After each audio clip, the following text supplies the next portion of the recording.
Hey, welcome back to another mountain bike restoration. It's Marin Pine Mountain. Hope you enjoy. Alright, here's the bike I saw in Gumtree. I only had one photo, so I decided to shoot the guy a message and take a look at it. These older style Marins, you don't really see much. Turned out the bike was pretty good, so I got it. Alright, here's the bike, got it home. Dior XT shifters. They didn't shift that well, so I'm going to have to fix those. Marin Light T6 aluminum bars, missing the stem cap, Ritchie headset, Dior 650 brakes, and a Dior DX hub, front hub, Raya RM17 racing rim, Swallow tires. I think they used to make motorbike tires. You can see the top tube here, a little bit banged up. It's alright. Tange chromo buttered steel with oversized tubing. Dior XT front derailleur, missing a limit screw there. Olivio cranks, I think. Dior XT re-derailleur, short cage version. Back rim is a Raya BB20 laced to an Olivio rehub. I think that was a 36 spoke, and front was 32. Cool little peace sign hanger there.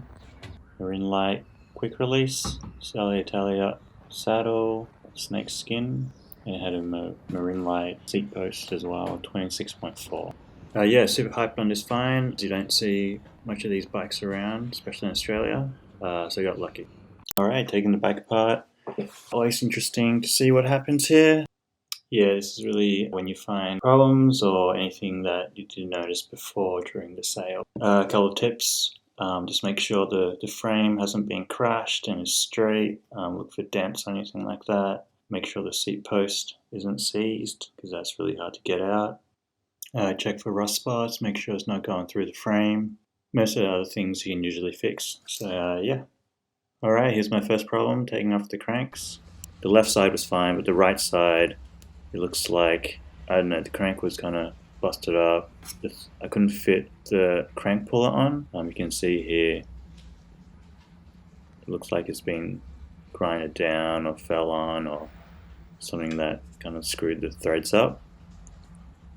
But luckily I've ran into this problem before, so I was able to use a gear puller to try and pull this off.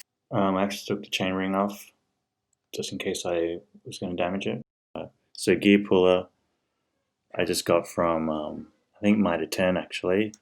I think it's made for cars, but you can use it on cranks. Basically, it's like a claw and it fits around the crank. You try to screw it down, put the pin in the middle, and then slowly crank it up and see if it works. It actually takes a bit of effort to crank this out. You can see here. But yeah, it finally came off, so I'm good with that. And I'll probably put these cranks on another build. Taking off the bottom bracket here, it was just all gunked up, so I just cleaned it out a bit. It was a little bit tough, but then yeah, it came off. Taking out the stem, I didn't bother with the forks at the moment. It spun pretty well, so I left it on for now. Alright, cleaning. With the rag, I use a little bit of degreaser and some warm water, maybe some detergent as well. Clean it up. This is what it looks like. All cleaned up, looks better already. Taking all the parts off, cleaning them up, giving them a good wipe down first. Just doing grip stuff here, using a razor blade, be careful not to scratch the bars. Yeah, just laying everything out. Yeah, here I'm going to wash all the parts. Yeah, just use some dishwashing detergent and just warm water. Use a nylon brush again just to brush all the parts off.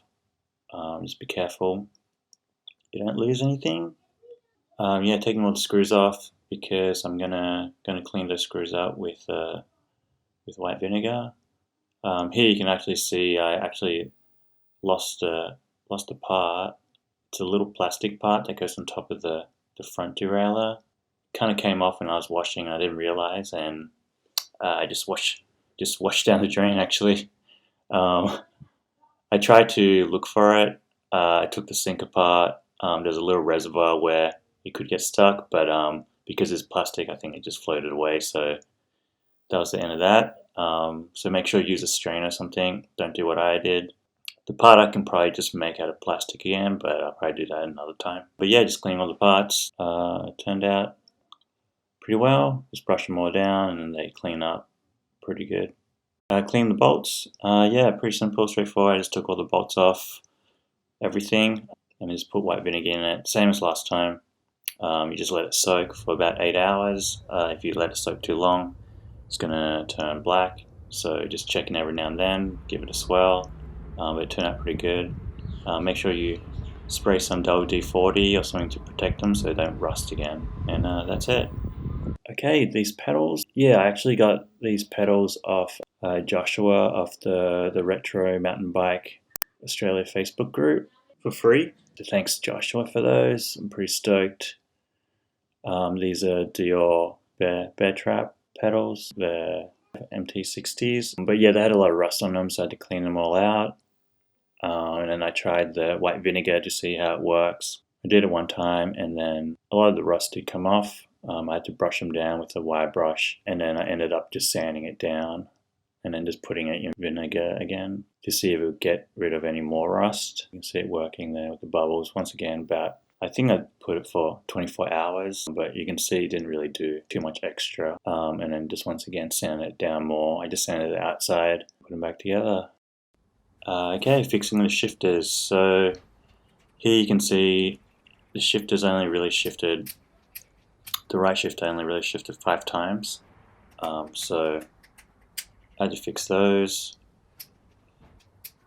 And then, yeah, the left shifter was kind of all gunked up as well. You can see how slow the trigger kind of released backwards. And yeah, it kind of was stuck a little bit as well. So I definitely wanted to fix those and get them working again. Alright, here's the left shifter. Taking it all apart. Yeah, there was a lot of gunk in there, so I just had to clean it out. It was like real sticky. You can see on this, for this left shifter, I'm just showing you the process and all the parts.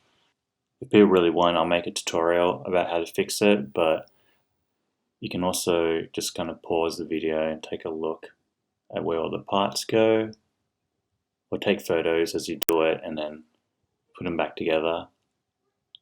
Usually just cleaning it and greasing it back up again makes it work. So yeah, if nothing's broken, then you won't have any problems. Yeah, with these type of things, just take your time, make sure you lay out all your pieces in order, and you shouldn't really have any problems. All right, so same thing with the right shifter. Yeah, once again you can see me taking all the parts. This one actually, I had such a big problem with this shifter. I had to take it apart and put it together like 3 or 4 times because it wouldn't spring back on the last gear, and I couldn't work out why. But basically, the main problem was the spring had lost its tension. It wouldn't kind of trigger back on the last gear. So what I ended up doing was I just ended putting up more tension on the spring, and it worked out well. Alright, getting the parts ready to paint. Here's the stems. What I did was sand it all down a little bit, making sure all the chips and all the areas where the paint was coming off, you just sanded it smooth. Just use 240 grit sandpaper just to roughen it up and have something for the paint to stick on. Yeah, and then make sure you clean it before you spray it as well. Yeah, and just spraying it with spray paint. Spray it all white first, just to make sure that when you spray on the orange, it is an even coat, and then spray fluoro orange on top. And then same with the frame. Make sure you sand it down. I didn't film all the sanding, but you can see what I've kind of done here. But yeah, just basically sand it smooth where all the chips are, get all the rust off, make sure it's smooth. I just run my finger along where the chip is, where you've sanded it, just to make sure you can't feel any bumps and it's smooth. And then once you spray it, turns out pretty good. Also, I was lucky with this frame. There wasn't that much rust at all because there was a black layer under the orange. So I didn't have to sand this one that much. And then here's the masking, just masking it all off. I'm just spraying the orange. For this frame, I'm just going to keep the black for now because I couldn't find any decals. So until I find those, I'll leave the black for now. Yeah, just make sure you mask everything. I'm just using blue tape. Yeah, here the actual painting. Yeah, I just did it across the car park and just emptied the parking lot. You can see the police actually went past, but they didn't say anything. Yeah, make sure you wear a mask, well ventilated, and just use light misting coats. Careful not to get any drips or anything. Just take your time, and yeah, it's easier. It's better to take your time than try and fix it later. And then yeah, spraying the fluoro orange. Same thing again. Just take your time.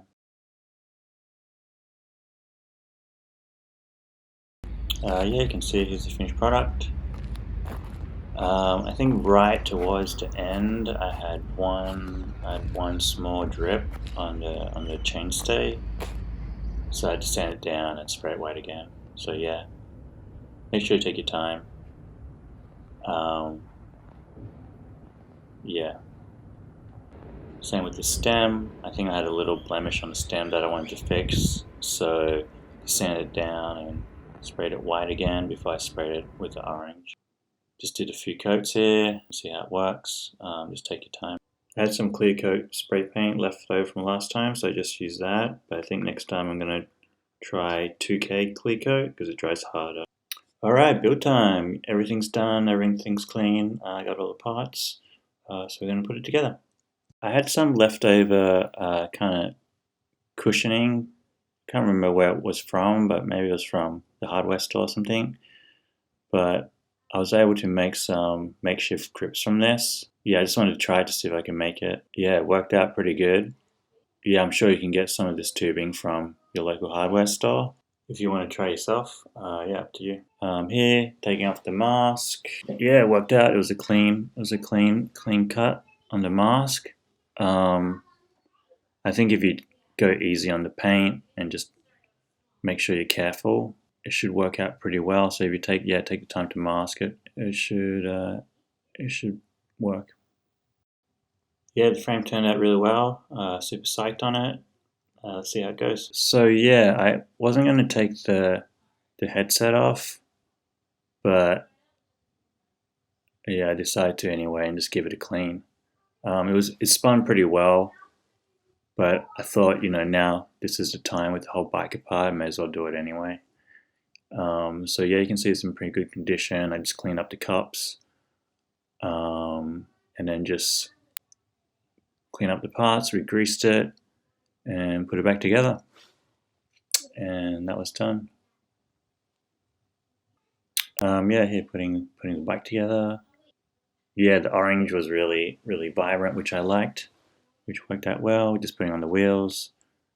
Okay, the seat post, I don't know, it was missing a washer or something at the bottom, and then I think this is actually a different bolt because it didn't slide in that hole there. So what I end up doing is I just had to sand down the inside of that hole. I just used sandpaper again and just put it around an Allen key and then just sanded it down in there. Yeah, and then it could move freely so I could adjust the seat angle. Yeah, and then that was done. I could put it in. I put the clamp on the right hand side because the cable guides were welded on the left hand side, so I thought that was the best place to put it. It was on the opposite side before for some reason. Here, putting on the bottom bracket, pretty simple. I just used the same bottom bracket. I cleaned it up.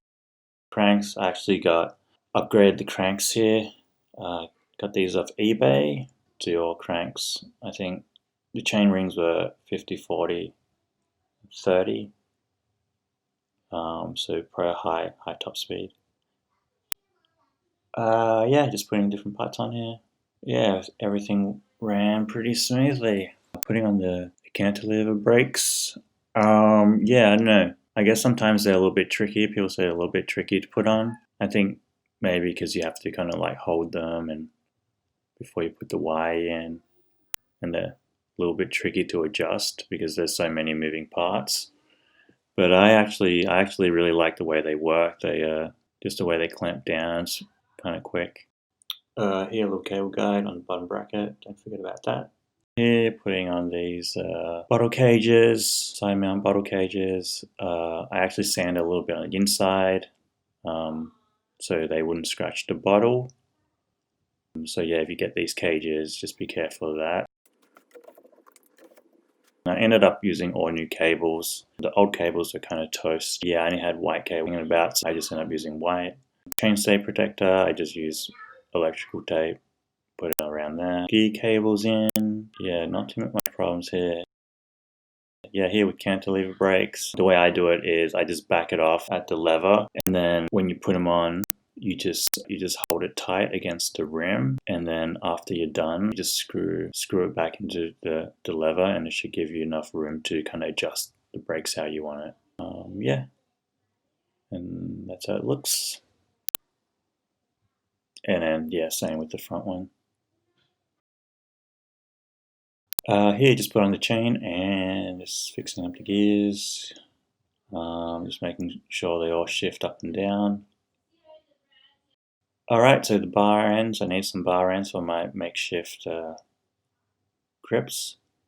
So I ended up going to a BMX store and getting these Odyssey grips that came with bar ends, and then I just used the bar ends and put them on. I had to cut them down a little bit just to make them fit. But yeah, I think they turned out pretty good, and I'll use the grips another time, maybe for another build. Here, just putting the pedals on. I think the silver cranks and the silver pedals ended up looking pretty good. The bearings actually spun really well, maybe a little bit loose here, so I did take the cap off and tighten the bolt a little bit. So last thing, I was missing a stem cap. There's no way, it was really hard to find a replacement cap. So I ended up using this bar end that I had. It's an old BMX bar end, OGK. So yeah, I just sprayed it. I put duct tape around it so it would just kind of force fit in there. Yeah, turned out alright. I like it. Some people might hate it, but you know, whatever. Better than looking at an empty hole there. And that's it. So yeah, here's the old bike. Not bad condition actually, but yeah, here's the new one. Yeah, see the paint. I'm super stoked on the paint. It came out really, really vibrant. Probably looks saturated on video. But yeah, I'm gonna do a ride video soon just to show you how it goes. So I'll save it for the next video and do a ride video once I get a chance. Yeah, if you have any, once again, if you have any tips for me of things that I've done wrong or could do better, let me know in the comments below. Yeah, thanks for watching.